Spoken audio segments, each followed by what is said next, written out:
Hisar range के अंदर जितने भी ज़िले हैं, जितने भी शहर हैं, जितने भी गांव में, और अगर आप थानों का रिकॉर्ड उठा के देखेंगे तो ख़ास तौर पे महिलाओं के ख़िलाफ़ तो छेड़छाड़, रेप, गैंग रेप, इस तरह के केसेस हो ही रहे हैं। लेकिन जो एससी महिलाएं हैं, एससी महिलाओं के ख़िलाफ़ स्पेसिफिकली ये मामले बहुत ज़्यादा बढ़े हैं। और इसी मामले में जो पुलिस की कार्रवाई होती है, इन्हीं मामलों में जो पुलिस की कार्रवाई होती है, उस पुलिस की कार्रवाई का जो एंगल होता है वो हमेशा आरोपियों को बचाने वाला होता है। क्योंकि पुलिस को भी पता है कि जो पीड़ित हैं वो ऐसी समाज से हैं, इनको दबाया जा सकता है, धमकाया जा सकता है, डराया जा सकता है, लालच दिया जा सकता है। लेकिन क्योंकि अब हमारे समाज के लोग जागरूक हो चुके हैं और अन्याय उत्पीड़न के खिलाफ वो अपनी कार्रवाई करना चाहते हैं, लेकिन पुलिस इस रास्ते में बाधा बनने का काम करती है। तो फिलहाल मौजूदा जो काज ऑफ एक्शन है, प्लान ऑफ एक्शन है हमारा, वो ये है कि आदमपुर के एक सरकारी कॉलेज में एक असिस्टेंट प्रोफेसर के साथ उसी के कॉलेज के एक प्रोफेसर द्वारा उसका यौन उत्पीड़न किया जाता है और उसके साथ गलत हरकतें की जाती हैं। और उस महिला जो असिस्टेंट प्रोफेसर है उनके द्वारा एक WPS जो वुमेन पुलिस स्टेशन हिसार है उसमें मुकदमा दर्ज कराया गया है। और उस मुकदमे को 29 जनवरी को दर्ज कराया है और वो मुकदमा दर्ज हुए आप देख सकते हैं काफ़ी टाइम बीत गया है। इस तरह के मामलों में गाइडलाइंस हैं सुप्रीम कोर्ट की, अगर प्राइमा फेसाई केस बनता है तो तुरंत अरेस्ट करो। लेकिन इतना लंबे समय बीत जाने के बाद भी इन्वेस्टिगेशन के नाम पर पुलिस खुद पीड़ित परिवार को धमकाने का काम कर रही है। दूसरा, जो खापे पंचायतें हैं वो पीड़ित परिवार के घरों पे आके ये कहने का काम कर रही है कि समझौता कर लो, और उस आरोपी प्रोफेसर को अरेस्ट नहीं किया गया। सेकेंडली, हांसी के एक गाँव में उसके सरकारी स्कूल में एक छोटी बच्ची थी, 11 साल की, 7वीं कक्षा की छात्रा थी।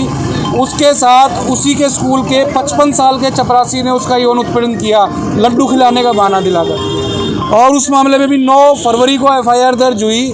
उस चपरासी को तो पुलिस ने गिरफ्तार कर लिया क्योंकि हमने हांसी में प्रदर्शन किया था। लेकिन जो मुख्य आरोपी है प्रिंसिपल को मैं मुख्य आरोपी इसलिए कह रहा हूँ क्योंकि प्रिंसिपल ने, जब इस रेप की घटना के बारे में प्रिंसिपल को बताया गया बच्ची द्वारा, तो प्रिंसिपल ने उल्टा बच्ची को ही धमकाने का काम किया कि अगर ये घटना किसी को बताई तो तेरे को स्कूल से निकाल दूंगी। जांच के दौरान बच्ची जो है 11 साल की, उसके मजिस्ट्रेट साहब के सामने 164 का बयान दर्ज हुआ है। उन बयानों में बच्ची ने इस प्रिंसिपल की करतूत के बारे में बताया है, DSP को भी बताया है, बाल कल्याण समिति के अधिकारियों को भी बताया है। पूरे के पूरे एविडेंस आने के बावजूद, स्टेटमेंट आने के बावजूद भी आज तक उस जो स्कूल की जो प्रिंसिपल है उसको अरेस्ट नहीं किया गया है। तो पुलिस के पार्ट पे बहुत बड़ा दोष है। पुलिस के पार्ट पे जानबूझकर पक्षपाती जांच करने का, भेदभावपूर्ण जांच करने का बड़ा एक इनके ऊपर एलिगेशन है, जिसके चलते हमने कॉल दी थी और सारा समाज के लोग यहाँ पर इकट्ठा हुए हैं। और आज IG साहब से हम मिलेंगे और यहाँ पे अपना रोष प्रदर्शन भी करेंगे। तो हमारी डिमांड यही है कि दोनों के दोनों केसेस में जो आरोपी हैं, मुख्य आरोपी हैं, उनको अरेस्ट किया जाए। हमारे साथ पीड़ित परिजन भी आ रहे हैं, हमारे साथ समाज के जागरूक जिंदा लोग भी हैं। तो हम मिलके जो अधिकारी महोदय हैं उनसे यही बात करेंगे।